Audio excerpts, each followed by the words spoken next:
Bonjour, je m'appelle Pierre-Antoine Pressibou. Je suis actuellement chargé de recherche en agroécologie à l'INRAE de Versailles-Saclay et j'ai passé l'agrégation en 2013. J'ai choisi de faire la préparation à l'agrégation parce que ça me paraissait la façon la plus efficace de préparer le concours. Déjà en y consacrant une année complète, on est sûr d'y mettre suffisamment de temps. Et puis aussi parce que c'était un cadre où on avait tous les outils, toutes les personnes qui connaissaient bien le concours, on était dans les meilleures conditions, en tout cas selon moi, pour préparer ce concours. L'idée de l'agrégation pour moi n'était pas directement d'aller enseigner, je n'étais pas sûr de me trouver à l'aise devant une classe de collégiens ou de lycéens.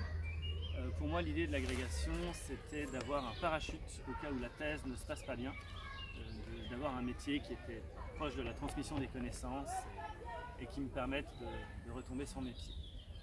Avant l'agrégation, moi j'ai intégré l'école normale supérieure de la rue d'Ulm en tant qu'étudiant et j'avais fait donc la licence et le M1 de l'école. Le grand intérêt que je voyais à ce moment-là, c'était que le NS nous permettait de passer l'agrégation entre le M1 et le M2 et pas après le M2, ce qui nous permettait d'être encore dans la dynamique, pas très loin de la prépa avec tout le programme qui était en commun et d'être encore dans la dynamique des études plutôt qu'après la thèse. Alors, la formation à l'agrégation m'a apporté beaucoup de choses sur différents plans.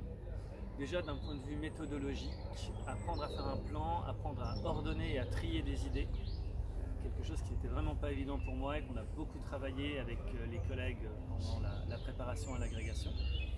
Et également une capacité de synthèse, l'habitude de faire le tri entre beaucoup de connaissances, de choisir les plus pertinentes pour répondre à une question posée. C'est quelque chose qu'on a beaucoup travaillé et que le concours exige. Sur le plan scientifique, oui, je trouve que l'apport de la préparation a été très riche. Déjà parce que la préparation à l'agrégation telle qu'elle était faite à Orsay permettait de mettre en lien en fait les connaissances, toutes les connaissances qu'on avait eues avant de biologie, de géologie et d'avoir une vision un peu intégrée au final des connaissances de ces disciplines.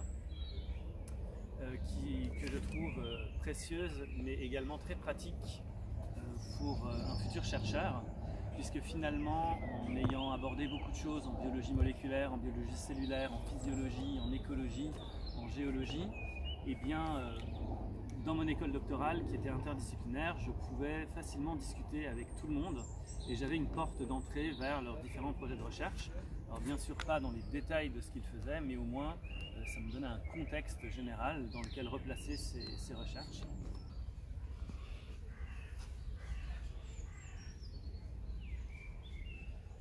Et je trouve ça particulièrement intéressant à une époque où sur les réseaux sociaux on nous présente énormément d'informations qui sont quasiment toujours hors contexte. Et bien, cette préparation permet d'acquérir justement la vision générale, le contexte général dans lequel replacer ses connaissances. La préparation, c'était clairement une année difficile, c'est beaucoup de souvenirs.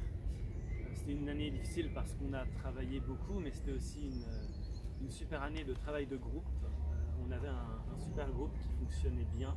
On a travaillé ensemble et ça, c'était un vrai atout pour réussir la préparation au concours. Et c'est aussi beaucoup de souvenirs de terrain. On a fait beaucoup de terrain, ce qui est rare dans la plupart des formations. Et voir les choses sur le terrain, ça change vraiment les choses et c'était vraiment très enrichissant.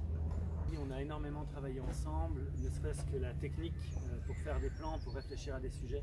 C'est beaucoup plus efficace quand on est à plusieurs et qu'on peut comparer les plans, échanger, comparer des idées. Après l'agrégation, j'ai fait un M2 de spécialisation en écologie, et plus particulièrement en écologie théorique. Après quoi, j'ai fait une thèse en agroécologie sur les maladies du blé. Après la thèse, j'ai fait 3 post-docs, un à l'étranger et 2 en France, et j'ai passé le concours de recrutement de l'INRAE, et j'ai eu un poste du coup à l'INRAE de Versailles-Saclay. Et même dans un cadre de préparation à la recherche, moi je conseillerais aux futurs chercheurs de passer l'agrégation, ne serait-ce que pour acquérir cette culture générale en sciences du vivant qu'apporte la préparation à l'agrégation.